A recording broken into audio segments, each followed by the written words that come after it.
Bienvenidos a la sala virtual de conferencias de la Asociación Cultural Héroes de Cavite. Hoy tenemos la suerte de contar con Inger Envis. Ella desde Suecia pues, nos va a dar una conferencia que va a tratar sobre las nuevas perspectivas sobre la conquista española del Nuevo Mundo.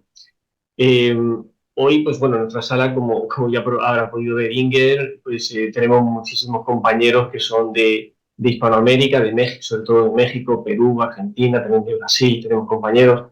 Y bueno, pues al fin y al cabo, esta conferencia es para todos, ¿no? Para los españoles, ¿no? Para también tener otra perspectiva de la conquista y por supuesto, a los compañeros de América, ¿no? Siempre es bueno escuchar nuevas voces. Voy a dar paso a Fernando Mut, que es vicepresidente de Foro España Cívica y presidente de Sociedad Civil Valenciana, para que presente, presente sus asociaciones. Recientemente, junto con Inger, fuimos galardonados con el premio, en nuestro caso, a los valores de la hispanidad, y en el caso de Inger, en el tema educativo. Y a continuación, cuando termine Fernando, pues María Palma pues, presentará a nuestro ponente. Muchas gracias y Fernando, cuando quieras, amigo. Bueno, pues muchas gracias a vosotros. Primero, ante todo, un saludo muy afectivo y muy cordial, con la admiración que os profeso como asociación, como bien sabéis. Vamos, en mi calidad de vicepresidente del Foro España Cívica, con Mariano Gomá a la cabeza, que es el presidente, y luego, pues con Sociedad Civil Valenciana, que la creamos pues hace ahora 5 años, tras la manifestación que se realizó en Barcelona, dirigida por Sociedad Civil Catalana. Este año hemos tenido el honor, en febrero, bueno, he tenido yo el honor de presidir un jurado maravilloso, que la entrega de los premios del Foro España, los premios de la solidaridad y del progreso, evidentemente. Entre los premiados estáis Inger Enqvist y vosotros, los de Cavite. El tribunal, el jurado fue realmente excepcional, porque estaba Javier Rupérez, diplomático que fue embajador de Estados Unidos durante muchos años. Estaba Ramón Pérez Maura, que es el director del debate, y Iñaki Arteta, al que todos lo conocéis, el director de cine, Carmen Posadas y bueno, por supuesto, Mariano Gomá y... Pues dentro de los premios, pues dábamos los premios a los valores de defensa de las personas y de las instituciones en un mundo constitucional, ¿no? El premio, pues tuvo por un lado, pues a los valores europeos. Contamos con Roberta Metsola, pero lo que nosotros, bueno, también estaba Jaime Siles, como la cultura clásica, el grandísimo representante de lo que sería la mayor tradición clásica, a la arquitectura, etcétera, pero sobre todo, y al GEMAT y a sus familias, por el premio a las Fuerzas Armadas, ¿no? Pero yo, sobre todo, lo que destacaría, bueno, por lo que nos interesa en este momento, es a los valores educativos, con Inger Enqvist, que es amiga de hace mucho tiempo y con la cual, bueno, mantenemos una relación espléndida, y es toda una institución a la cual respetamos, queremos y admiramos en todos los niveles. Y, como no, el premio a los valores de la hispanidad, que os lo otorgamos a vosotros, héroes de Cavite. Creo que sois un ejemplo para todos nosotros, y como tal estamos a vuestro lado, estamos a vuestra disposición, y bueno, por esto estoy hoy aquí, y porque os he seguido desde hace ya bastante tiempo, y por eso, pues bueno, pues estoy feliz de poder estar hoy con dos amigos, dos instituciones, Inger y como vosotros y como héroes de Cavite, bueno, que me complacen absolutamente. Así que muchas gracias, y cuando queráis, simplemente tengo poco más que decir. Pues, Vale. muchas gracias, Fernando, y bueno, vamos a dar paso a María Palma para que presente a nuestra ponente. Gracias, María. Gracias, Ángel. Bueno, buenas noches y saludos a todos nuestros oyentes, miembros y futuros miembros de Héroes de Cavite. Esta noche tengo el honor y el privilegio de presentar a una gran intelectual sueca. Como todos habéis dicho, Inger Enquist. Inger Enquist es pedagoga y es un referente internacional en temas educativos y sistemas de enseñanza. Pero además de todo esto, es una hispanista convencida. Y podemos afirmar que recoge el testigo de su compatriota, el profesor Sverker Arnoldsson, que en su ensayo publicado en España en 1960 sobre los orígenes de la leyenda negra, la calificó como la mayor alucinación colectiva de Occidente. Esta noche, Inger nos va a deleitar con una conferencia, Nuevas perspectivas sobre la conquista del Nuevo Mundo. Tema este que se enmarca dentro de uno de sus últimos libros, titulado La conquista de América, España y el Nuevo Mundo, de 1492 a 1580. Un libro publicado por la editorial Cátedra y escrito conjuntamente con Vicente Ribes Iborra. Este libro es un libro de 224 páginas y tiene el mérito de conseguir resumir el gran hito histórico que fue el descubrimiento, la exploración y la conquista del continente americano, sin por ello sacrificar rigor histórico ni académico, pues incluye tanto datos económicos como sociológicos, filosóficos y hasta antropológicos. Antes de pasar a la conferencia, nos gustaría mencionar algunos de los datos de la brillante trayectoria profesional de Inger. Inger se licenció en Filología Francesa, fue profesora de francés e inglés. Posteriormente hizo una tesis doctoral sobre literatura española, consiguiendo el doctorado por la Universidad de Gotemburgo. Después consiguió la cátedra de español de la Universidad de Lund, una de las más prestigiosas de Suecia. Ha traducido y publicado numerosos estudios sobre autores hispanos, desde Miguel de Unamuno a José Ortega y Gasset, especializándose en Mario Vargas Llosa y Juan Goytisolo. Actualmente, Inger es profesora emérita de la Universidad de Lund y sigue realizando labores de consulta para el Ministerio de Educación de Suecia. Es miembro del Consejo Académico de la Cátedra Mario Vargas Llosa en la Biblioteca Virtual Miguel de Cervantes. Y también es miembro de la Academia de Ciencias Políticas y Morales de Argentina. Y bueno, por último, como todos habéis dicho, resaltar que en este año de 2024 ella ha recibido el premio Foro España Cívica a los valores de la educación. Y bueno, pues Inger es una mujer muy demandada, tanto en Europa como en Hispanoamérica. Su agenda está llena de conferencias, congresos, entrevistas, etc. Por ello, le agradecemos enormemente que haya aceptado nuestra invitación a participar en este canal de conferencias. Y sin más, paso la palabra a Inger. Gracias. Muchísimas gracias por tu gentileza. Ha sido muy buena conmigo. Muchas gracias. Bueno, son muchos años con temas españoles y yo vengo de la filología hispánica. El giro hacia la historia la tomé cuando me dieron en el programa de estudios europeos de mi universidad. Me dieron 10 horas para explicar lo más importante sobre España para estudiantes no especializados. Y decidí que lo más interesante para ellos, para entender lo que era España, fue estudiar un poco sobre la época medieval y la invasión musulmana, fue la conquista de América y fue los años 30. Así que eso es lo que me he ahondado un poco en esos temas. A propósito de la conquista de América, trabajé con un historiador español, como se ha dicho, pensando un poco en lo que podría ser útil para esta tarde, he decidido hablar de un tema específico, y es cómo fue posible la conquista. ¿Qué respuestas se dan hoy? porque supongo que este auditorio sabe bastante de los hechos, así que voy a concentrarme en eso. ¿Cómo fue posible?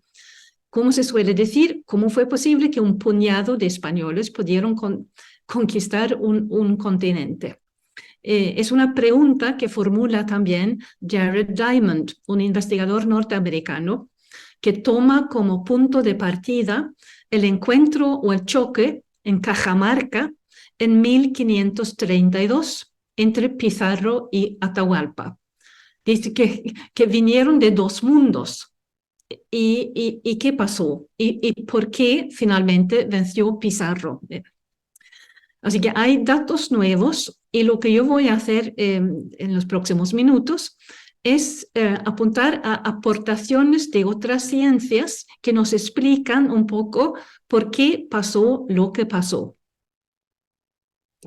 Y voy a empezar con la geografía.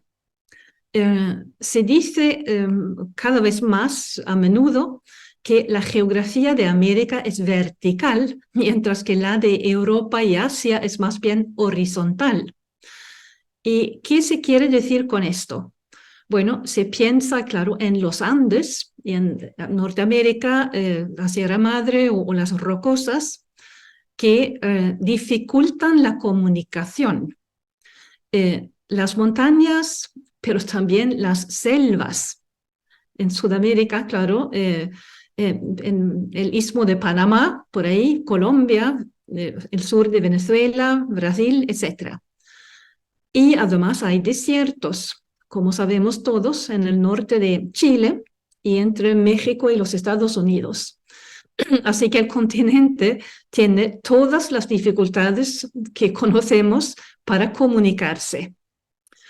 La propia geografía ayudó a un aislamiento de grupos demográficos.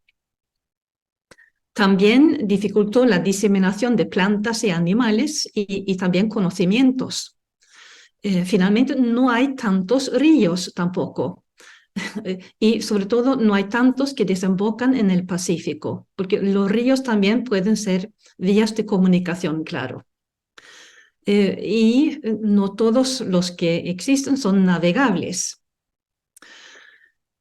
Así que la geografía ha sido un estorbo, un obstáculo para la comunicación. Pero tampoco ha sido muy favorable la biología, y ahora se suele decir paleobiología para referirse a la situación en cuestión de plantas y animales en otras épocas. Y ahora se apunta al hecho de que hay pocas o había pocas plantas comestibles en América en comparación con Europa, Asia otra vez. Existía el maíz, pero no se había domesticado, así que no rendía mucho. No había cereales como en Europa, Asia, y no tantas leguminosas tampoco. Así, los alimentos eran más pobres en calorías y en nutrientes. No daban tanta energía. Otro elemento es lo de los animales. Como sabemos, había llamas y alpacas, pero faltaban animales grandes para la tracción, como caballos o bueyes o asnos. Faltaba animales para montar, que serían los caballos, los asnos otra vez. Faltaban animales grandes para dar carne, para comer. Y hasta también faltaba el estiércol para abonar la tierra. Había pavos, pero también tardaron un poco en ser domesticados. Y brillan por su ausencia los cerdos, las vacas, las ovejas, las cabras. Es decir, que para la alimentación la situación era más pobre. Y entonces las las plantas y los animales no daban fácilmente un excedente para que una gran parte de un pueblo pudiera dedicarse a otra cosa que producir alimentos. Esto fue una dificultad. Y claro, si hablamos de esto, estamos hablando de la economía, que la situación de la geografía y la paleobiología dificultó la aparición de la división de trabajo, de intercambio entre diferentes regiones, el comercio, los viajes también para estar en contacto. Si hablamos un rato de lo militar y lo tecnológico, en América no se usaba el hierro. Y el hierro, claro, es importante para las espadas, los cuchillos. Tenían espadas y cuchillos, pero no se utilizaba el hierro. Y como es muy conocido, no tenían armas de fuego y se ha discutido mucho si fueron muy importantes las armas de fuego para decidir cómo salían las batallas, pero parece que queda claro que por lo menos fueron muy importantes como un efecto para intimidar al adversario. Y claro, los caballos también fueron importantes para la guerra. En contacto con eso, si hablamos del hierro, de la tecnología armamentística, también hay que comentar que sobre todo Cortés, pero también Pizarro, por ejemplo, en general, usaron mucho la diplomacia. Cuando ganaron diferentes batallas, fue tan importante o más el adquirir información sobre la situación. Es bastante divertido leer sobre cómo lo hicieron porque parece muy moderno. Enterarse de dónde está el adversario, cómo piensa, qué alianzas hay, etc. Entonces, como ahora, una guerra es en parte una guerra de información. Y allí, por ejemplo, Cortés estaba muy moderno. Además, de manera general, se puede decir que los españoles tenían la ventaja de conocer cómo era el mundo fuera del lugar en el que estaban. La información general que tenían sobre el mundo fue una ventaja, si se quiere, un arma. Algo que no se ha discutido lo suficiente es la situación de las religiones en este conflicto. Y no estoy hablando del catolicismo, sino en la religión de los aztecas y la religión de los incas. Ahí también hay nuevos datos y sobre todo dos investigadores que se llaman Conrad y Demarest. Y entonces hay que preguntarse un poco cómo fue, los 200 años anteriores a la llegada de los españoles.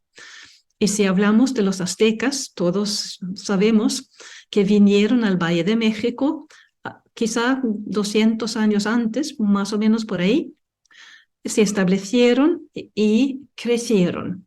Y muy importante fue el establecimiento de una alianza entre lo teológico y lo militar.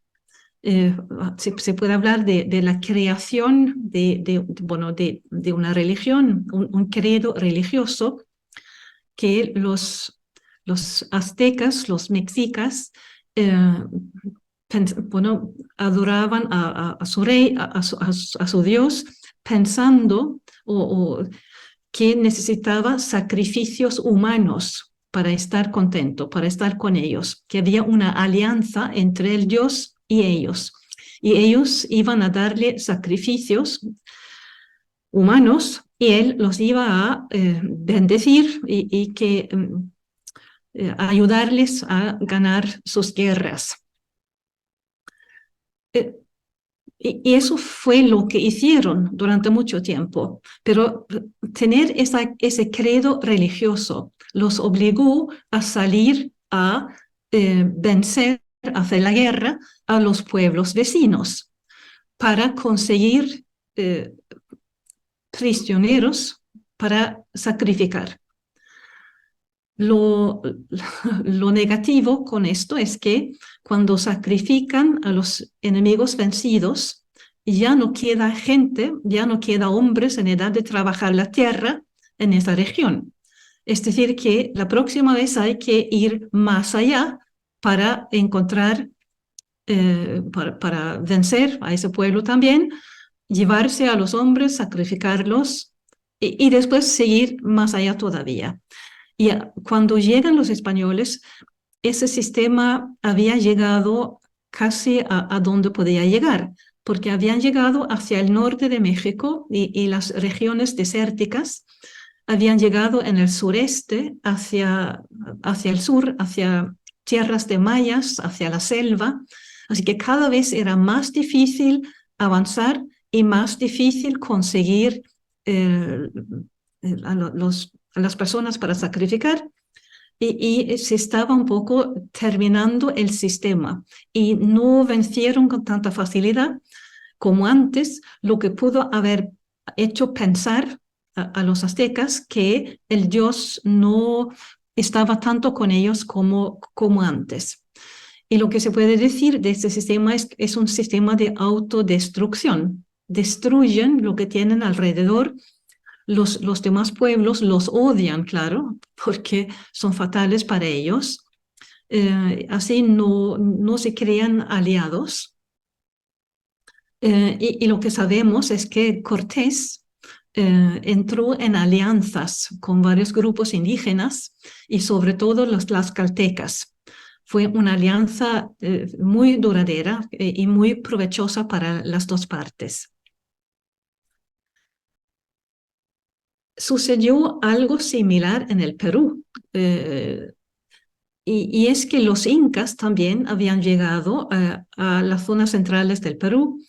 Algunos habían estado allí, pero habían empezado a expandir su territorio, que el Perú, Ecuador, etcétera, era un mosaico de diferentes reinos, de diferentes grupos demográficos, algunos con una civilización muy interesante. Pero los incas son muy eficaces y logran entrar en pueblo tras pueblo, imponer su religión, su lengua, y sucede lo mismo que en México, que así no se crean amigos. Su religión es adorar al sol, y tenían también el sistema de sacrificios humanos, pero no para nada en la escala de los aztecas. Esto fue muy, muy interesante.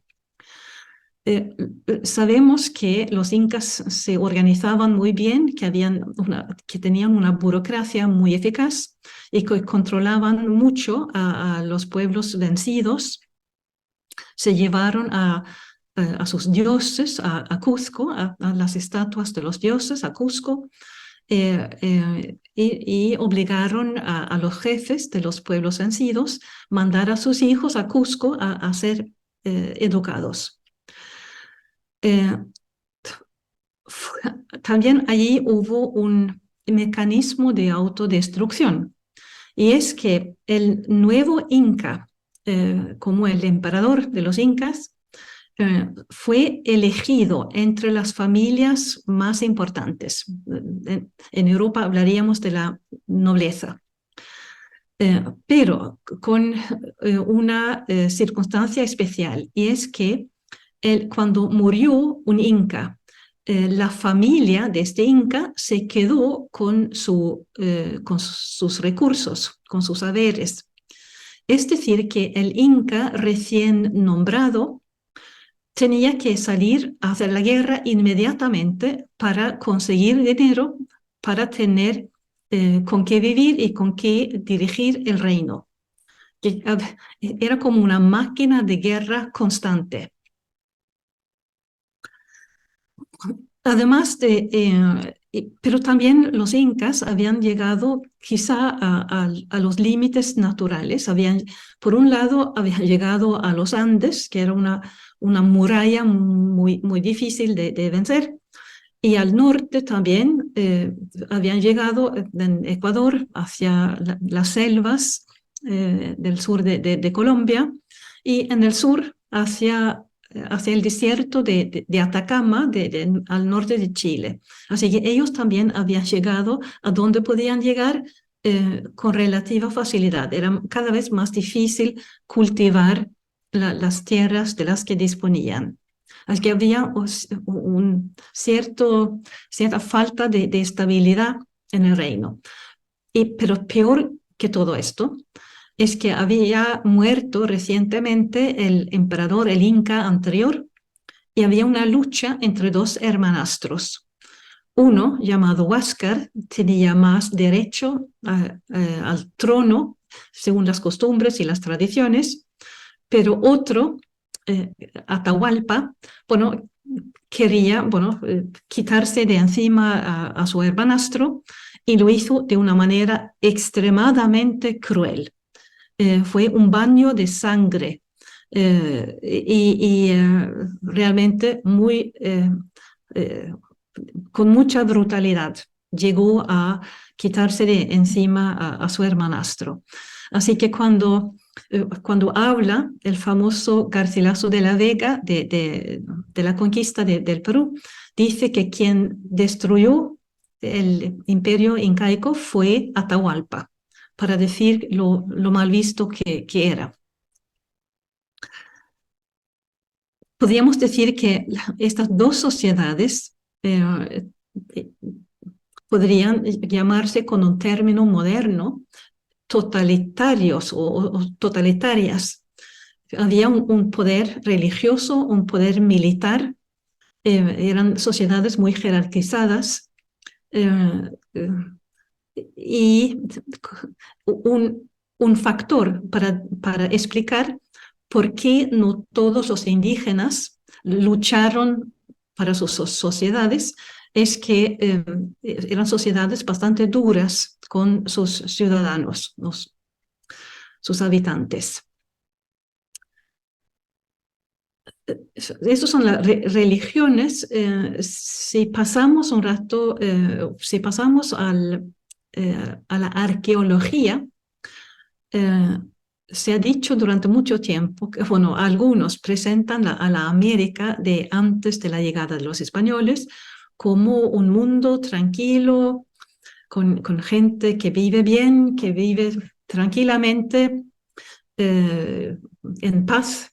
La imagen del buen salvaje. La arqueología contradice esta imagen. Y dos arqueólogos muy comentados son Keely y Leblanc, que comentan o subrayan que lo que ellos ven es que la vida era dura y peligrosa. Comentan que había armas en las tumbas que excavan, y que los esqueletos muestran huellas de una muerte violenta, y además hablan de que los pueblos se construían en la cumbre de las colinas, es decir, que la gente tenía necesidad de mirar quién se acercaba al pueblo. Es decir, eran personas que se preparaban para ser atacadas. Un poco lo mismo se dicen los nuevos datos que vienen de la antropología. Y allí el dato más interesante, quizá más comentado, es un investigador también norteamericano con un apellido francés, se llama Chagnon, que pasó mucho tiempo con los Yanomamis, un grupo que vivía en la selva entre Venezuela y Brasil. y en un estado de civilización o de desarrollo que llamaríamos de la edad de la piedra, más o menos. Y ese antropólogo dice lo mismo que los arqueólogos, que la vida de los Yanomamis era una vida breve y brutal. Y él los vio, sobre todo las huellas o los rasgos en los cuerpos tanto de hombres como de mujeres, porque todos tenían cicatrices. Los hombres en general, porque habían participado en una guerra con los vecinos, y las mujeres por los malos tratos. Y se dio cuenta de que vivían con miedo gran parte del tiempo, por un lado porque había serpientes y diferentes peligros en la selva, pero también por la enemistad entre pueblos y la costumbre que tenían en esa región de hacer una razzia sobre el pueblo vecino e incendiar las chozas. Claro, no se duerme muy bien si hay un peligro de este tipo. Y llego a la epidemiología, algo extremadamente importante para entender lo que sucedió con la llegada de los españoles. Y es muy conocido que por el aislamiento de las poblaciones indígenas y por no haber convivido con animales, es otro elemento muy importante, no habían sido expuestos a contagio como había sido la población en Europa y Asia, que también habían muerto por epidemias, pero durante mucho tiempo. Entonces se había perdido quizá conciencia de todas las epidemias anteriores. Y cuando es el momento de la conquista de América, los europeos, claro, habían tenido la peste negra 150 años más tarde y habían muerto también una gran parte de la población. Así que el morir mucha gente por una epidemia no es desconocido, pero fue muy cruel en América. Primero por los contagios que llegaron con los animales, las ratas, que llevaban virus, etc. Y no fue solamente una ola de contagio, sino varias olas.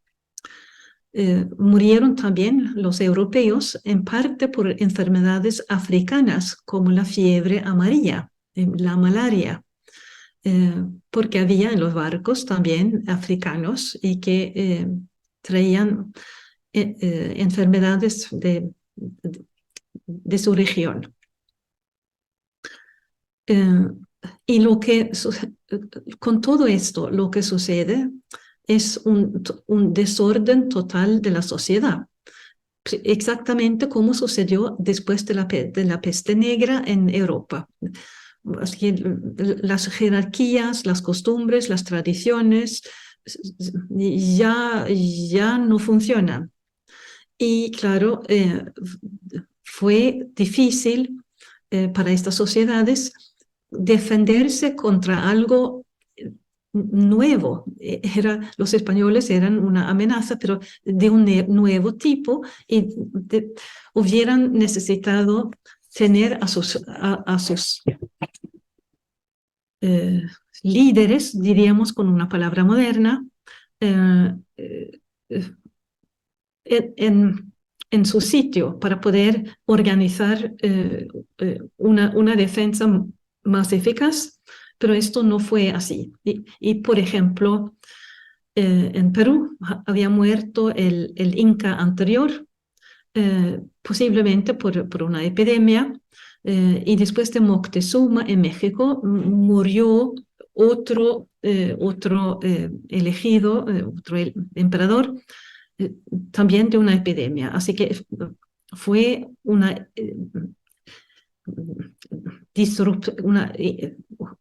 una ruptura total con la vida social. Muchos, cuando se habla hoy de culpa, si los españoles tienen la culpa o los españoles de entonces tenían la culpa, hay un historiador español que se llama Ricardo García Cárcel, que suele decir que no por las epidemias, porque no sabían cómo funcionaba el contagio. Después había el trato cruel de los dos lados, pero bastante normal de la época. Pero lo que sí es absolutamente fundamental es que quien empieza una guerra tiene la responsabilidad por empezar la guerra. Esto es absolutamente así. Algunas observaciones sobre las consecuencias de todo esto, porque es otra cosa que se ha discutido mucho. ¿Qué resultado llevó todo esto para España? Se suele hablar del oro y la plata de América, y algunos que intentan decir que la riqueza o el desarrollo de Europa vino por los metales preciosos americanos. Esto no es así. Ha sido más importante el conocimiento. Los españoles desarrollaron la navegación, aprendieron mucho de geografía, de plantas, de animales, de todo tipo de conocimiento. Así que fue una expansión del conocimiento muy importante.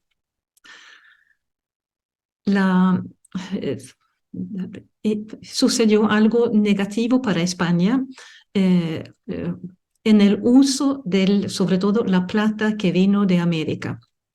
Y es que tenían unos reyes muy capaces en el siglo XVI.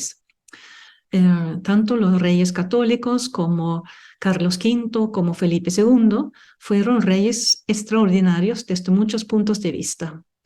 Pero sobre todo Carlos V y Felipe II se sintieron más como representantes de su estirpe, como se dice, de su familia, de los Austria, que reyes de España. Así que dedicaron el dinero a defender sus posesiones en el norte de Europa, en lo que es Holanda y en parte de Italia.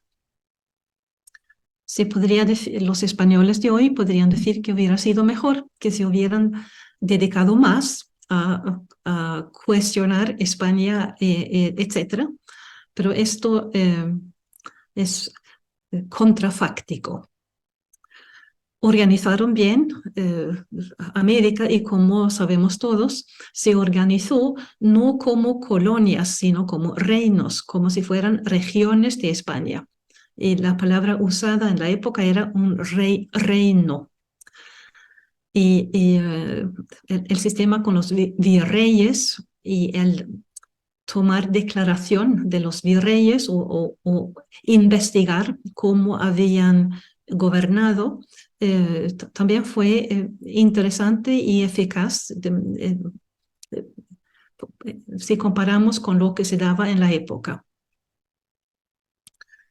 Los reyes, claro, nunca visitaron América durante este periodo. Y también es muy conocido que si España es un país rico hoy en día, desarrollado, etc., todo esto llegó o se hizo realidad después de perder todos los territorios de ultramar, como se decía. Y si hablamos de conocimiento, también es una consecuencia de la conquista de América, el desarrollo español en filosofía y en derecho, que como sabemos todos, empezaron a desarrollar un pensamiento a propósito del derecho internacional y también una filosofía a propósito del ser humano, lo que es un ser humano. Y tocaron temas que nos interesan mucho hoy, por ejemplo, cómo manejar lo diferente, lo similar, etcétera, lo nuestro y lo que pertenece al otro. En el famoso diálogo entre las Casas y de Sepúlveda. Y para esto, con esto quiero terminar, y me interesa mucho una afirmación del politólogo venezolano Carlos Rangel, que cuando comenta estos asuntos, dice que España trasladó a América un modelo premoderno de sociedad, el que estaba en vigor, que era válido en España en el momento de la conquista. Fue mala suerte para América que después vino la modernidad y lo que se trasladó fue más bien el modelo justo antes de modernizarse España. Y después añade, hubo algunos problemas más. Y con esto me quedo ahí. Y si alguien quiere discutir algo, aquí estoy. Muchas gracias. Muchísimas gracias, Inger, por esta maravillosa exposición. Además que tú también como lingüista puedes también, bueno, recordar que el 23 de abril es el Día del Idioma Español en el Mundo, que de la asociación vamos a organizar otra conferencia este martes y relacionado con el idioma, y bueno, presentaremos también el Instituto del Idioma Español que estamos organizando desde Cavite, y bueno, vamos a tener más conferencias presenciales y ya el domingo vamos a presentar un proyecto que es Historia con Texto, para tener libros gratuitos para los y sin leyenda negra para los escolares españoles. Así que recomendamos que sigan las redes sociales de Red de Cavite, luego Alberto, si puede, va poniendo algún cartelito, y de las actividades que tenemos. Y quería darle paso a Fernando Moore, por si él quería hacerte alguna pregunta, y a María de Palma antes de dar paso a los demás compañeros que quieren intervenir.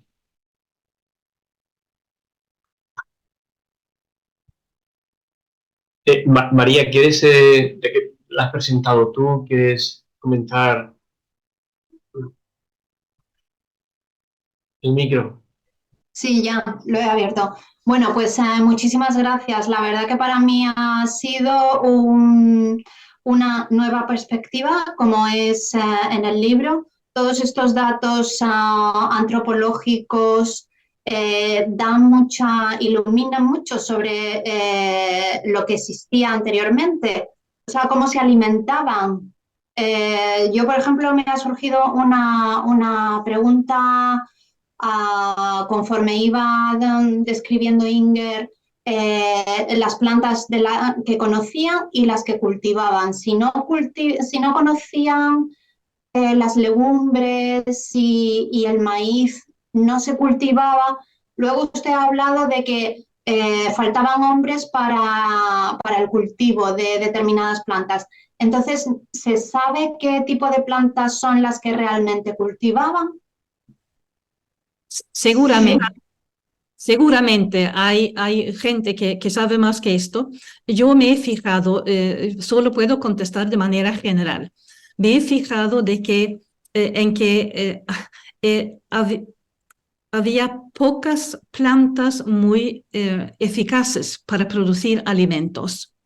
Y con lo que decíamos de los incas y de los aztecas, también empujaron a la gente hacia los márgenes, donde las tierras eran más difíciles. Todos hemos visto fotos del Imperio Inca con unas parcelas en la cumbre de las montañas, que es muy difícil cultivar allí. Así que por diferentes razones, había dificultades. Y por lo que he entendido, y ahora esto no es mi campo de especialización, que el maíz daba menos en la época de lo que da ahora. Entonces daba menos calorías. Así que todo esto seguramente influyó en la capacidad de defenderse, de hacerse fuertes. Claro, porque si no había animales grandes, como usted ha dicho, para trabajar en la tierra, es que todo era fuerza de la fuerza humana. Sí, así era. Claro. Sí, sí. Muchas gracias. Antes de dar paso a José Fernández desde Brasil, voy a dar paso a Fernando Mut, que lo he mencionado hace un momento. Fernando, bueno, si quieres comentar algo con Inger. El micro. Vale. A ver, ¿ahora me escucháis? Sí. Vale. No, bueno, me ha parecido interesantísima, ¿no?, la exposición de Inger, y hay una serie de cuestiones que me remiten al día de hoy o a la actualidad. Una sería, pues, la autodestrucción del sistema. Es decir, los sistemas, digamos, sociales de la América hispana, pues estaban prácticamente en un proceso de autodestrucción. Algo parecido a lo que podemos entender que pasa hoy aquí. También me ha interesado mucho otra cuestión, que es el tema territorial y el tema de la situación de los pueblos en las cumbres, ¿no? Y yo le preguntaría a Inger que, claro, que yo creo que uno de los elementos claves posteriores de lo que estamos hablando, de la civilización española, fue la construcción de ciudades y la construcción de equipamientos y, por tanto, la racionalización de las estructuras. La otra cuestión sería la miseria de la historiografía y la mentira en la historia a lo que estamos sometiendo. ¿Tú crees, Inger, que bueno, que habrá un momento en que la gente se dará cuenta que ese mundo no era un mundo tranquilo, ¿no? No era el buen salvaje, sino que era un mundo, pues, guerrero, y como ha sido siempre la humanidad, y que al fin y al cabo España lo que hace es crear un nuevo sistema y una civilización que se ha mantenido hasta ahora? No sé, Inger, no sé si es una pregunta o es una reflexión. Tú dirás. No, lo que me ha interesado es la imagen del buen salvaje, que es, como sabemos, viene de, por ejemplo, Montaigne y Rousseau, Claro. Y han sido como ideas que han impuesto al mundo. Entonces eso nos da una idea falsa de la situación anterior y hace más violento, hace más violento violenta la llegada de los españoles.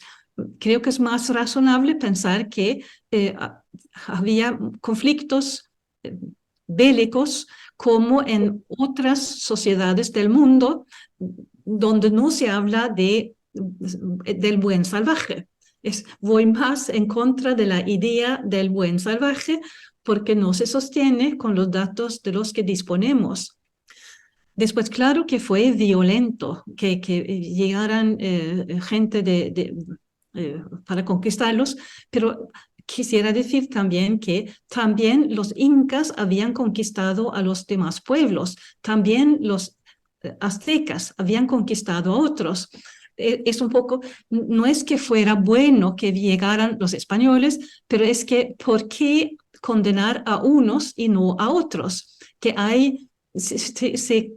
se juzga con un doble rasero. Y eso es lo que contra lo que quisiera oponerme.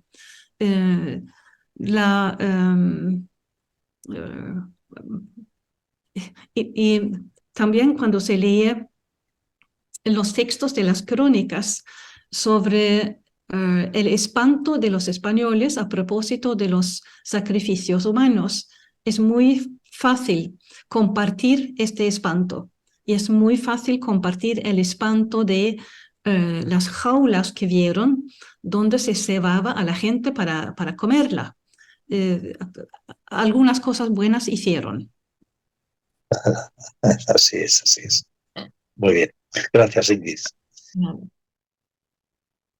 José Luis Vilches, cuando quieras, compañero. Sí, bueno, De Granada. sí, de Granada. Yo voy a intentar ser breve.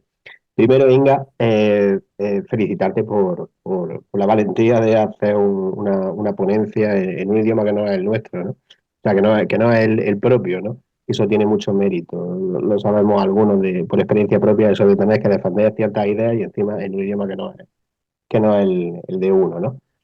Segundo, también felicitarte bueno, por este interés en nuestra cultura, ¿no? Yo creo que concibo una Europa en la que verdaderamente debería haber ahí una especie de triángulo ya casi poliedro, ¿no? Entre ciertas culturas como precisamente la península escandinava, ¿no? Polonia, Italia, Irlanda, ¿no? Que realmente creo que estamos más coordinados, ¿no? Que el resto de Europa, ¿no? Y en tercer lugar, pues bueno, una pregunta, ¿no? También medio reflexión, ¿no? Por la experiencia que yo tengo.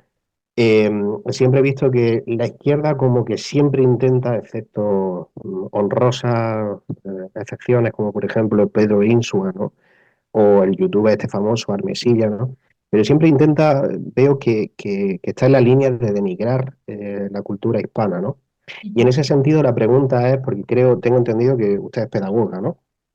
¿Cómo se puede vacunar la educación para que precisamente este tipo de cosas no pasen, ¿no? Que no haya libros de texto, que incluso yo estuve trabajando en Ecuador, ¿no? Y vi que incluso había libros de texto que eran de ciencias sociales, que eran gratuitos, ¿no?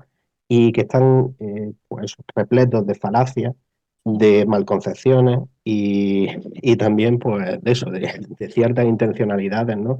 Que lo que hacen es denigrar esa cultura hispana que, bueno, tendrá sus sombras, pero desde luego tiene muchas luces. ¿Cómo se podría vacunar la educación para que eso no pasase? Es un tema muy importante porque y es una vergüenza lo que pasa y no solamente en un país, sino en muchos países, y es que los currículos están llenos de afirmaciones falsas, pero es el colmo. Tenemos una escuela para que los niños aprendan lo cierto y que se enseñe son datos falsos. Realmente no se puede aceptar. Eso, lo que hay que hacer es convencer a los políticos, a los gobiernos, de mirar de cerca los currículos y sacar lo que no es cierto. Eso es muy importante.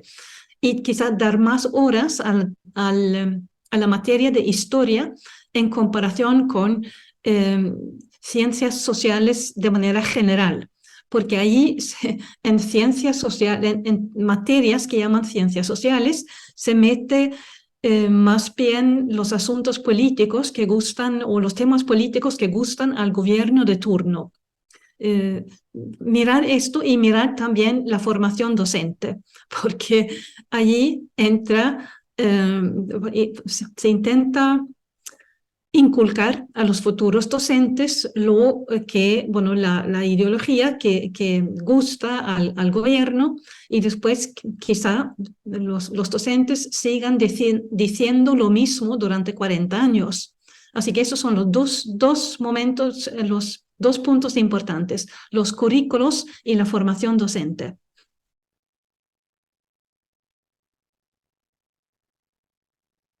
Gracias, Luis. Crujeiras, ¿desde dónde? Ah, vale, ahora sí. Ahora que te veo. Luis, desde Murcia. Cuéntanos, Luis. Pregunta a Inger. Hola, doña Inger. Me gustaría consultarle, usted con el bagaje que tiene de conocimiento en la historia de la pedagogía a nivel de Europa, realmente uno ve pedagogos como Celestín Freinet o Kraus. ¿Usted ha visto así la huella de los españoles en Europa o estamos como aislados? No. Yo diría que lamentablemente España en pedagogía no se encuentra aislada, sino España está expuesta a todas las teorías y las ideologías pedagógicas que dominan en Europa, en Norteamérica y en Sudamérica. Y yo digo teorías porque no, la pedagogía hoy en día no es una ciencia que se basa en datos confirmados, probados, sino son teorías que han tenido mucha influencia, que viajan y a pesar de dar mal resultado, siguen en vigor. Veo de vez en cuando, en algunos países hay mejoras, pero de manera general falta mucho que hacer. No, España está igual de mal que los demás países. E históricamente no hubo como algún, no sé, en España yo he leído la historia del Padre Manjo, no sé si le sonará, o los modelos así que impulsó desde un inicio la Compañía de Jesús.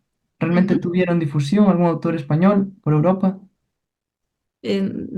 No una gran difusión, diría yo, pero había una educación que podríamos llamar tradicional y que viene de la tradición de la Iglesia en Europa. Eso viene del cristianismo, de la Iglesia, del énfasis en el conocimiento y con la Biblia y la enseñanza religiosa como centro, sobre todo ético, pero de manera general.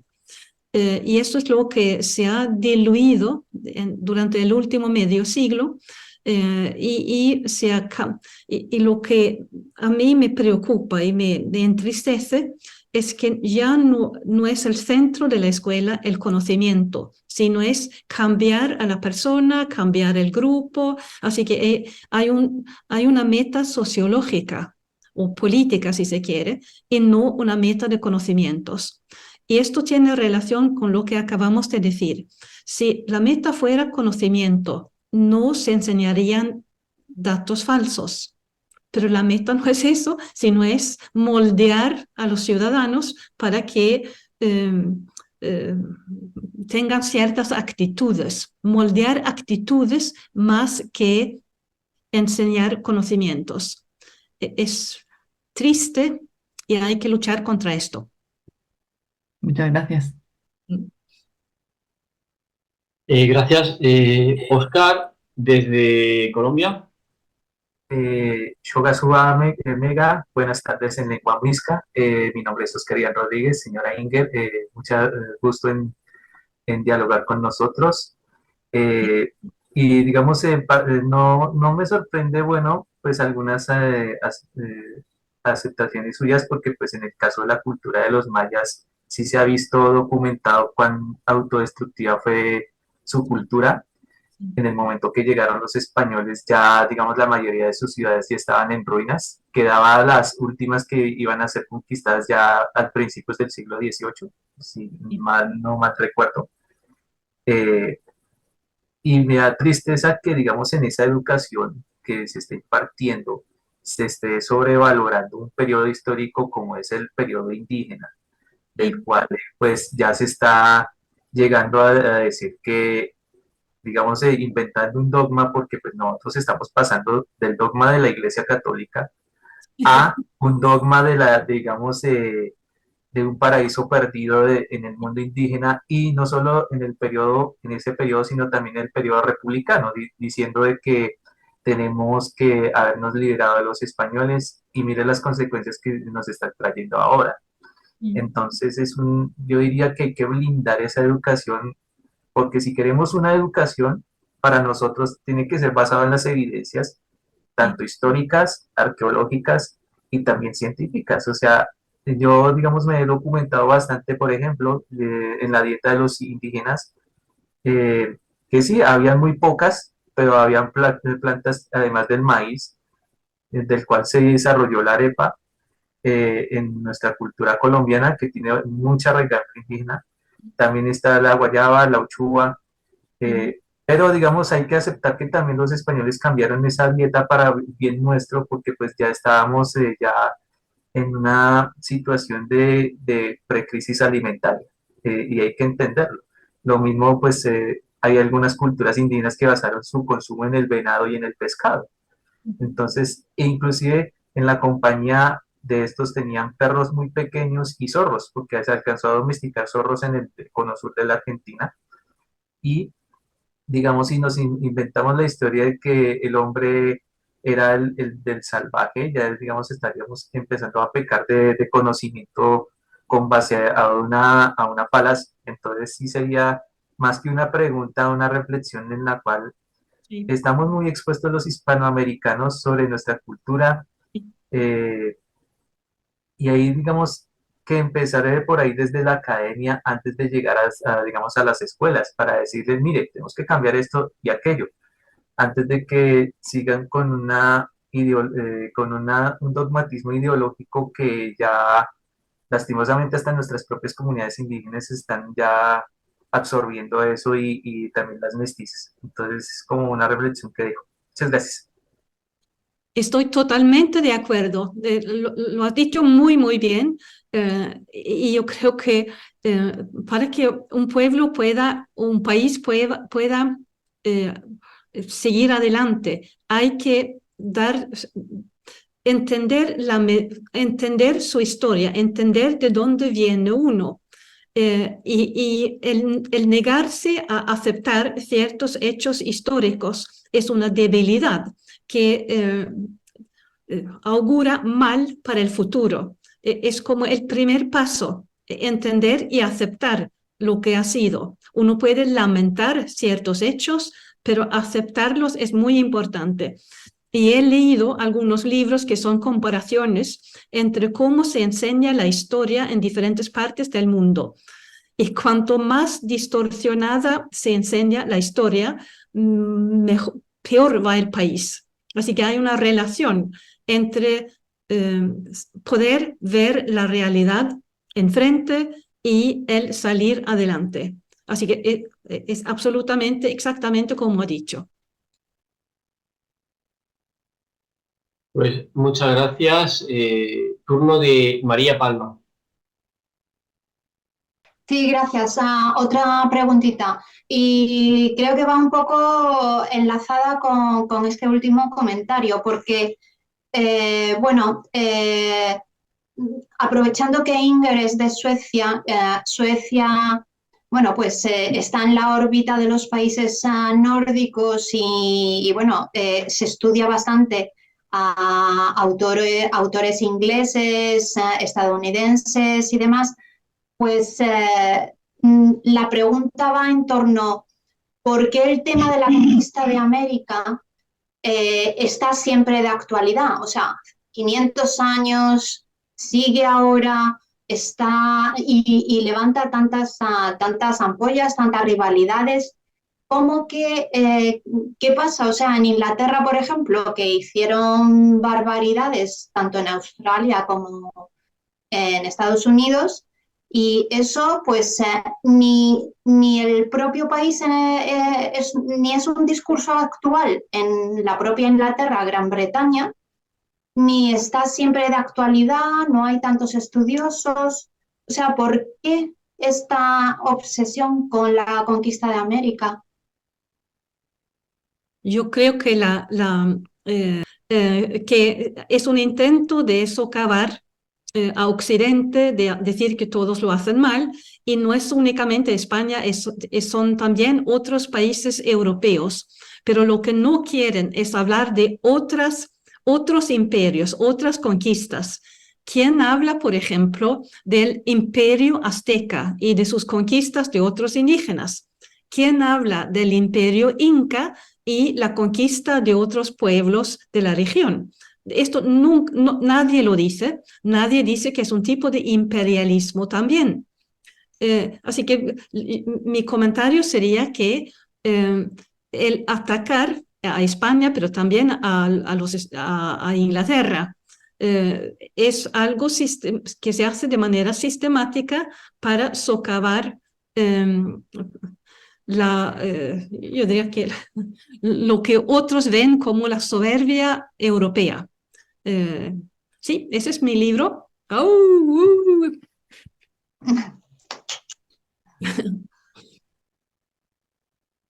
Es, entonces, en este contexto puedo decir que para una investigadora extranjera como yo, es un gran honor que me publican en cátedra. Estoy muy contenta, muy orgullosa de esto.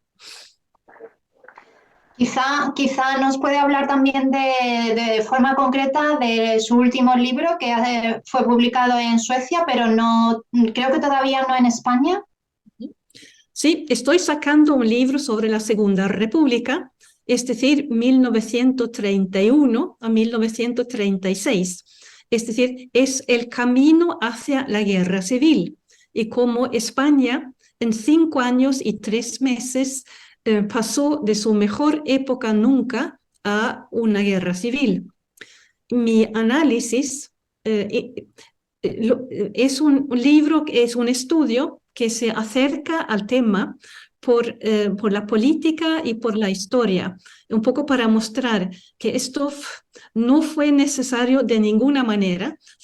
Se pueden ver una serie de decisiones políticas desacertadas y España tuvo un grupo de políticos de primera línea eh, que no correspondían a los retos del momento.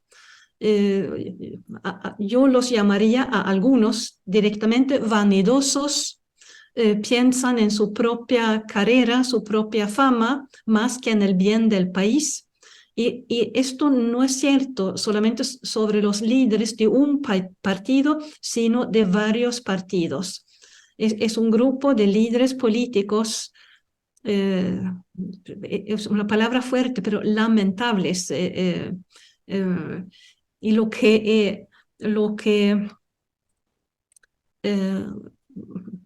he hecho, mi propósito al escribir el libro, es lo mismo que el propósito con la conquista de América, explicar por qué se terminó así, cuáles fueron los pasos, cuáles fueron los protagonistas.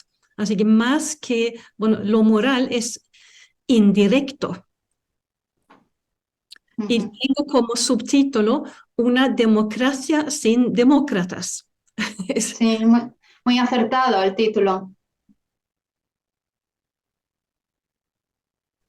Muchas gracias. Santiago Robalcaba desde Perú.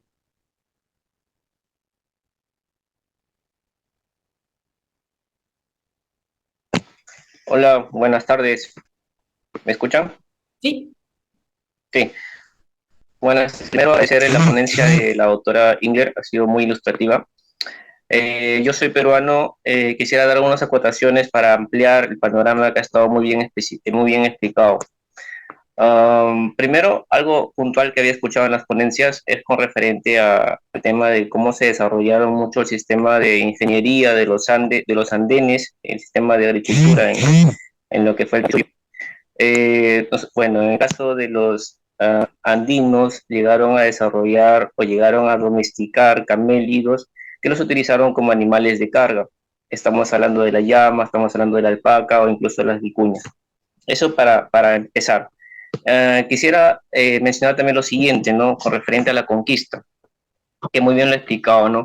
O sea, el imperio inca, obviamente, fue toda una civilización.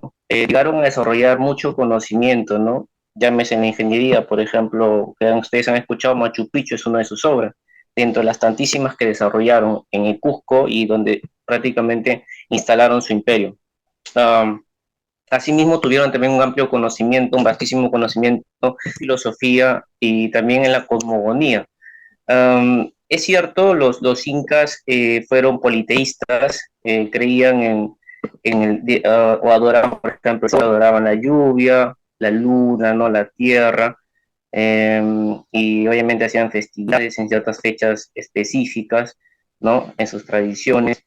Existe un punto de inflexión que es bueno acotar y que muchos historiadores, de acuerdo a las crónicas, han señalado lo siguiente, ¿no? Existe un punto de inflexión con el Inca Pachacute.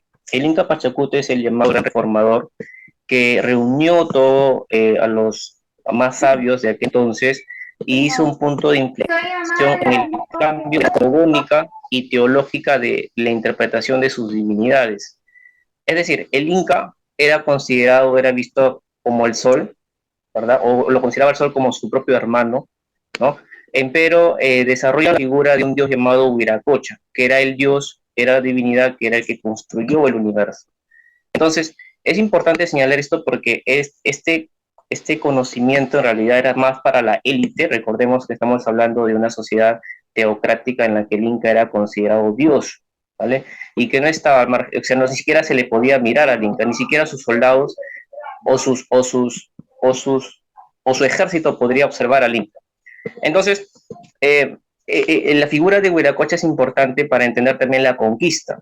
Cuando los españoles vienen junto con Pizarro, y a la vez también algo por señalar que es importante, o sea, que es importante acotar, es también que cuando Pizarro viene, también trajeron a indígenas de Guatemala, de Panamá, ¿no?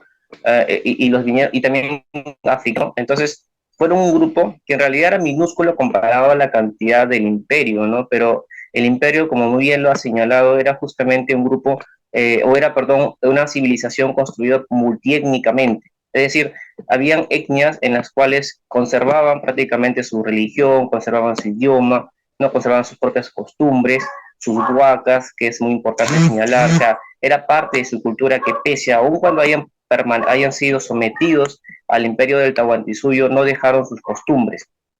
Entonces, esto también se exacerbó cuando vinieron los españoles y aparte la guerra civil previa de entre los hermanos Huáscar y Atahualpa. Ahora, retornando a la figura de Wiracocha, es importante señalar que cuando los españoles vienen, se corría el rumor dentro de la población de que ellos eran enviados de Wiracocha o incluso el mismo Wiracocha. Y hasta cierto punto fue utilizado también en un inicio, por ejemplo, por el Inca Atahualpa, para que de esa manera los indígenas creyeran que efectivamente era enviados de la divinidad y que, bueno, en el caso justamente, en ese momento en la concepción, en el contexto, se le interpretaba que eran enviados de la divinidad justamente para castigarlo por la guerra civil que había iniciado contra los cusqueños, contra Huáscar, ¿no? Entre panacas. Y Atahualpa en este caso o sea, mantiene esto, o sea, hace que esto se mantenga prácticamente como un rumor, como que estaba señalado en el pueblo para justificar de alguna u otra manera que si él derrotaba a los españoles, iba a derrotar a los enviados de Wiracocha o al mismo Wiracocha, y que ya habiendo derrotado a Huáscar y que ya habiendo derrotado a los enviados de los dioses, prácticamente se iba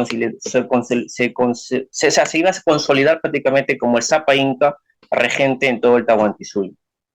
Entonces, es importante señalar estos datos porque de alguna otra manera también especifica cómo fue la conquista, ¿no? La conquista no fue un hecho en el cual los españoles, con sus armas, llegaron prácticamente a dominar a un grupo que era inferior en lo absoluto. Influyeron otros factores, obviamente la guerra civil y también el hecho de que muchas etnias, muchas culturas se afiliaron prácticamente o pactaron con los cristianos justamente porque veían a ellos como sus verdaderos o como libertadores en sí del gran dominio de los incas, ¿no? Dicho de paso, los incas cuando sometían a los pueblos fueron muy, muy crueles en algunos aspectos, por ejemplo, contra sus enemigos los chancas, a quienes ellos despellejaban sus pieles y construían tambores y su serie de armas, ¿no?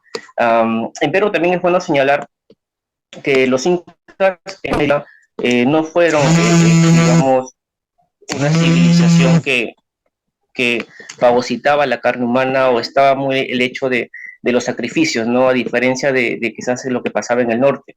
A los incas les horrorizaba este tipo de prácticas, o al menos lo que hacían en la selva, en las Amazonas, perdón, o sea, no estaban, ellos no veían eso como algo desarrollado, ellos bien les espantaba este tipo de prácticas, y bueno, lo consideraban atrasado. Sí, pero sin embargo hay registros también de que hubieron sacrificios, sobre todo en ciertas fechas específicas, por ejemplo, para el tema de hacer que prospere el cultivo, ¿no? O la sequía. En ese aspecto sí habían, digamos, algunos sacrificios, pero eran totalmente mínimos.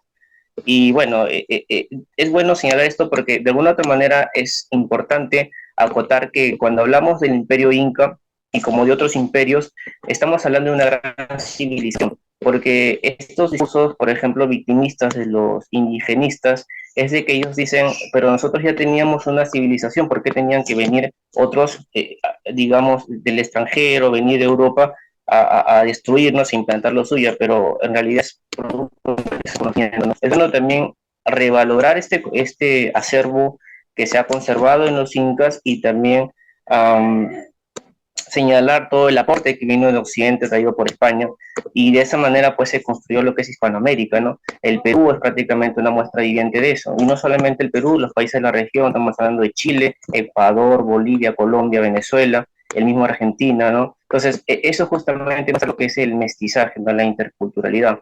La unión y la fusión de dos imperios es lo que produjo prácticamente esta rica cultura, ¿no? Esta rica interculturalidad que nosotros prácticamente la hemos heredado. Eso es lo que quería acotar a la exposición. Muchas gracias. Gracias, Santiago. Y bueno, vamos a dar paso a... Bueno, Santiago está en Dionisio Incayupanqui, también está con Eros de Cavite, Perú. Y vamos a dar paso a María Jesús Gaspar. Él está en Veracruz, México, y es el presidente de México Hispano y también de Eros de Cavite, México. Muchas gracias, Mario, por estar con nosotros y pregunta cuando quieras. Muy buenas tardes y pues es un gusto estar nuevamente con ustedes, mis queridos amigos. Y pues para comenzar, pues una felicitación para nuestra ponente, la doctora Inger, porque su exposición toca directamente la médula de lo que es el combate por la hispanidad contra la leyenda negra, particularmente desde el punto de vista científico, que tiene muchas variantes, muchas caras, muchas facetas que muchas veces no se quieren ver por ambos lados. Y retomando en parte lo que acaba de decir nuestro compañero Santiago de Perú, aquí en México, particularmente con el imperio azteca, pues la leyenda negra ha encontrado un campo muy fértil porque como menciona la doctora Inger, ¿por qué se culpa a unos y no a otros? ¿Por qué se condena el desarrollo social humano de una civilización? ¿Y por qué no se juzga de la misma manera a los demás? Bueno, yo aquí, después de muchos años de investigación, o sea, prácticamente aquí en México nos meten la leyenda negra desde la primaria, yo lo digo desde los años 70, aunque ya en los últimos 20 años ha sido una labor destructiva más intensa, con los partidos de izquierda ya descaradamente puestos en un plan indigenista y antiespañol. Una de las respuestas que se pueden encontrar es de que, en el siglo XIX, cuando México se separa de España, muchos autores recogieron todo lo que podían para construir un relato nacional. Y ese relato nacional tenía que justificar la existencia de la República, independientemente si eran liberales, si eran conservadores, como se hacían llamar los partidos en aquel entonces, y si en algo coincidían, era de que unos decían, bueno, estamos aquí porque nos libramos de España, España representaba todo lo malo. Otros decían, bueno, estamos aquí porque nos separamos de España, pero conservamos algo de ella.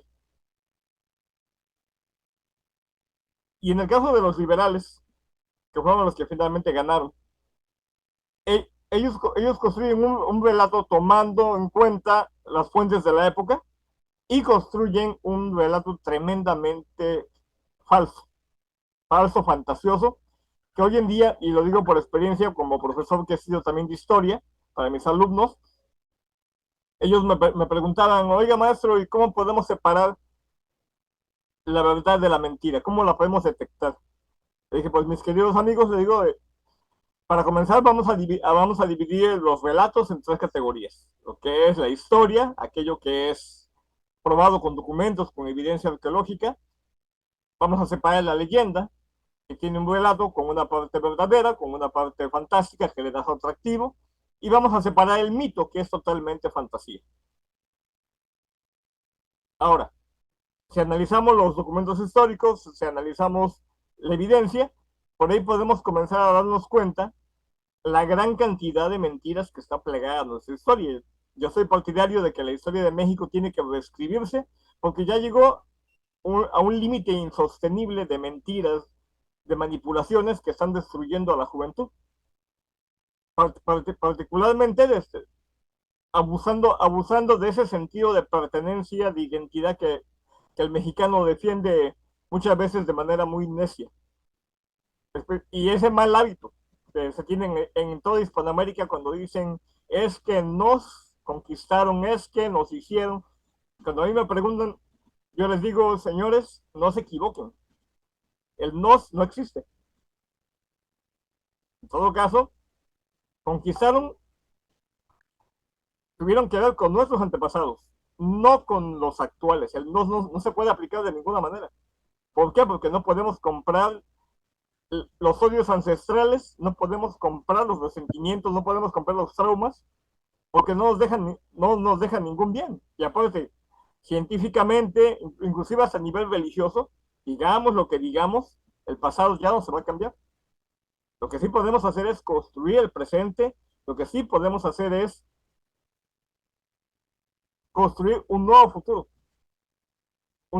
en el cual el odio entre naciones, entre razas, vaya disminuyendo hasta que llegamos algún día, miles de años después, en que ya no tengamos que llegar con esta carga ideológica que actualmente causa tanto daño y que destruye civilizaciones enteras.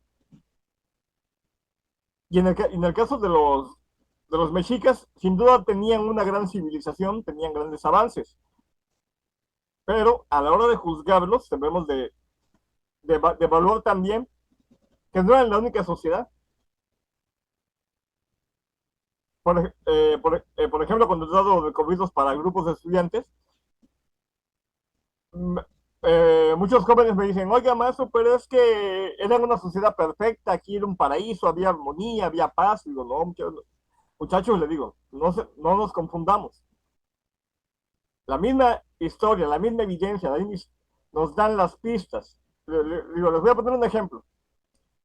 Cuando me dicen que era un paraíso, pregúntense por qué esas civilizaciones, y lo digo desde el norte de Estados Unidos hasta la Patagonia, tenían soldados, tenían guerreros, combatientes. No, sí, claro que sí, los caballeros águila, los caballeros tigres. ¿Y qué nos está indicando que una sociedad tenga combatientes? Pues nos está indicando algo muy humano, que es la existencia de conflictos. Una sociedad que fuera un paraíso no necesita combatientes. Tenían doctores, médicos, chamanes que se dedicaban a la cura. Ah, claro que sí, estamos orgullosos de ellos. Ah, perfecto. ¿Qué nos está indicando eso también? Que había enfermedades, epidemias, mucho antes de que llegaran los españoles. ¿Por qué? Porque estamos hablando de seres humanos, no estamos hablando de entidades alienígenas, estamos hablando de seres humanos que seguían los mismos patrones de vivencia que todas las demás civilizaciones. ¿Por qué? Porque la cultura puede cambiar, pero el organismo no. Aquí en América también se estaban sujetos a virus, a bacterias, y obviamente con sus diferentes variantes endémicas y sus variantes que se podían importar desde otros lugares. Por lo tanto, si seguimos aplicando ese criterio de qué es lo que nos están indicando los relatos históricos, sencillamente la idea de un paraíso se destruye por sí misma. Pero sin embargo, ¿por qué la idea se mantiene? Bueno, porque aquí en México y también en otros países se mantiene la idea torcida, perversa, de que la cultura indígena no debe cambiar. En el sentido de que si el indígena que ha llegado hasta el siglo XXI es pobre, pues debe seguir siendo pobre. Y solamente es útil como una masa electoral, que es lo que pasa precisamente en el sur de México. El indígena tiene orgullo de sus antepasados, pero el indígena actual es objeto de desprecio, inclusive por el propio gobierno que dice que lucha por ellos. Solamente los utilizan. Y precisamente la leyenda negra también está fuertemente arraigada en esos grupos indígenas, y muchos de ellos, curiosamente, esos grupos indígenas que tanto son la polémica, no son los que están peleando, no son los que están peleando contra España, porque ellos mismos tienen muchísimos elementos de cultura hispana, desde la religión católica, las fiestas patronales, la comida, y muchos lo dicen. Mi problema no es España, mi problema es el país actual, que nació hace 200 años y que no me ha resuelto con justicia, es decir, el país republicano, no el país monárquico. Entonces, mis queridos amigos, pues nuevamente mis felicitaciones para la doctora India. Espero que esos minutos que les he compartido puedan aportar algo también a esta magnífica exposición. Muchas gracias. Muchas gracias y bueno, ya para terminar, José Fernández. Está bien. Yo quería preguntar, no puedo dejar de preguntar a doctora Inge, algo que ya usted levantó muy acertadamente, cómo estamos en la escuela, en un momento en que los conocimientos cada vez se valorizan menos, por tanto, la historia va para... Y nos damos más importancia a sociología, donde más ahí lleva para las ideologías, para las políticas falsas, ¿está? Pero bueno, ya lo dijo usted. Yo quería preguntar, me disculpe, ¿cuál es su opinión? No fue un ejemplo de esto, no es Paulo Freire, que tanta propaganda, que tantas traducciones, que tanto fue confirmado como santo, y yo he leído mucho de él, ¿no es? Más me gustaría que usted hablase un poco, doctor, sobre eso, porque eso es un mito, ¿no es? Seré breve porque si no se me van a echar encima, porque Pablo Freire no es un buen pedagogo. Yo diría que apenas es un pedagogo. Él no trabaja con el conocimiento, trabaja con el cambio de las personas en revolucionarios. Tiene una meta política y se aprovecha de la pedagogía para llegar a la revolución. Otra vez entristece que Seliaupe en América Latina. No es la figura que América Latina necesita. Yo escogería para América Latina alguien que hablara de lo real, de los datos, del esfuerzo, de ponerse metas claras para salir adelante. No es un... no, yo creo que lo más fácil es decir que no es pedagogo, no se preocupa por el bien del alumno, sino por cambiar el alumno en otra cosa. Y el alumno, no es seguro que el alumno sea consciente de lo que sucede con él y que es tiempo perdido. Podría quizá terminar, ya que vamos a terminar, con una anécdota. Yo hace 20 años más o menos, visité Venezuela. Estuve en una escuela de magisterio. Había clase a las 7 de la mañana. Eran 2 horas seguidas. El tema fue Freire. Y estaban presentes más o menos una tercera parte de los futuros docentes. Los otros iban llegando de poco a poco. Y la profesora había descrito ya, había enseñado ya las ideas de Freire. Y pidió a los alumnos, a los futuros docentes, que le explicaran ellos ahora la teoría de Freire. Absoluto silencio, nadie dijo nada. Y lo curioso es que Freire insiste en que todo salga del propio estudiante, es su interés por aprender. Y de estos futuros docentes no salió nada, y ni siquiera habiendo recibido la vez anterior lo que debían decir, no salió nada. Es que es inútil, es tiempo perdido, no se puede admitir, es tiempo perdido y es un camino que no lleva a buen fin. Ahora, Gracias. Gracias, gracias. Bueno, lo he dicho antes de cerrar porque no había ninguna pregunta más, por eso lo he dicho, no porque si hubiera habido alguna más, pues hubiera dado paso. De todas formas, yo al principio no te he hecho ninguna pregunta y si no te importa te la voy a hacer ahora. A ver, lo principal que nos une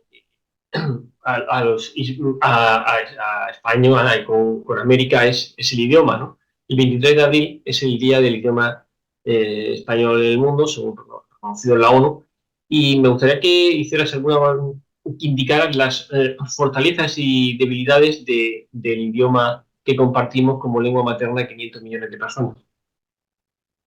No, el español como sistema lingüístico es una maravilla porque es una lengua muy clara. La pronunciación, la ortografía, la historia, ya está muy estudiada también la etimología de las palabras.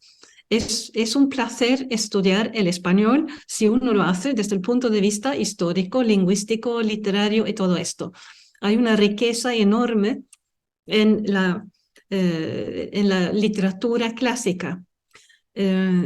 La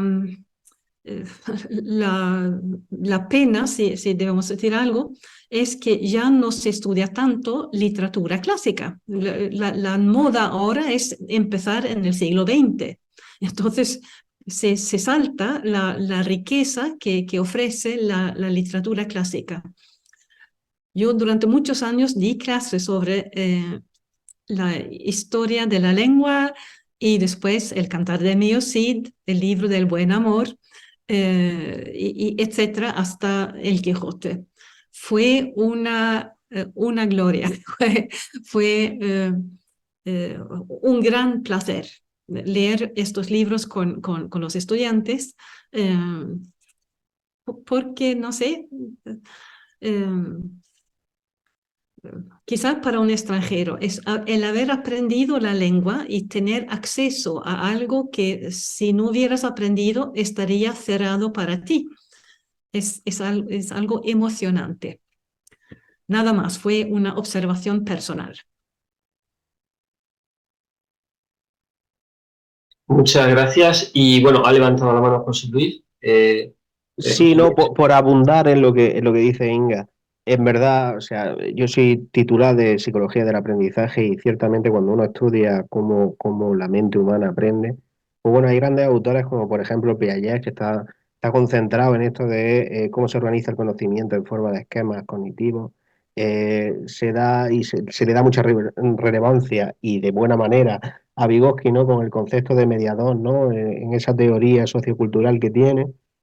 Se ahonda en esas posturas con Brunner, que habla de ella lo sabrá, ¿no? Del aprendizaje por descubrimiento, ¿no? De Ausubel como el aprendizaje significativo de cómo se pueden reestructurar precisamente con un mediador, cómo se pueden reestructurar de forma experta para perfilar los esquemas cognitivos con un profesor al lado.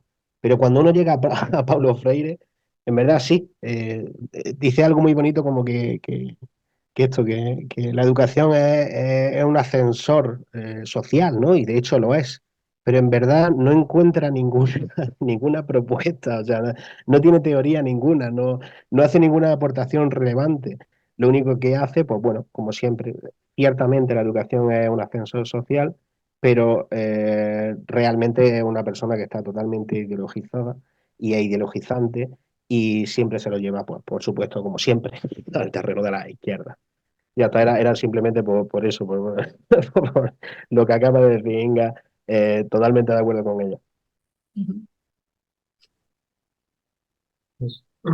Muchas gracias. Bueno, voy a dar paso a María Palma y después a Fernando para que puedan despedirse y cerrar ya la conexión. Muy bien, gracias Ángel. Pues nada, una vez más agradecer a Inger por su generosidad, por habernos ilustrado con estas nuevas perspectivas de la conquista, el descubrimiento, la exploración del continente americano y de las relaciones entre los españoles y los indios. Y bueno, dejar abierto el camino para futuras colaboraciones. y decirle que entre nosotros cuenta con una devota audiencia, no solo en el tema hispanidad, sino también en la pedagogía. Pues hay muchos miembros que son profesores, están en ese ámbito. Y muchísimas gracias. Gracias. Fernando. Sí, bueno, no, simplemente yo quiero deciros que realmente ha sido tremendamente ilustrativa y gratificante esta sesión, en la que de alguna forma hemos visto la enorme talla intelectual de Inger, pero asociada a la enorme talla cívica de Héroes de Cavite. Es decir, ha habido una conjunción, vamos a llamarle estelar, que ha sido absolutamente maravillosa y que dará sus frutos, no lo dudo, respecto a determinadas iniciativas para hacer entender lo que es el fenómeno de la conquista y siempre en defensa de la lengua española. Por tanto, yo es agradeceros absolutamente con todo mi corazón el esfuerzo que estáis realizando y bueno, pues daros la enhorabuena y despedirme hasta la próxima sesión, que no pienso fallar. Muchas gracias.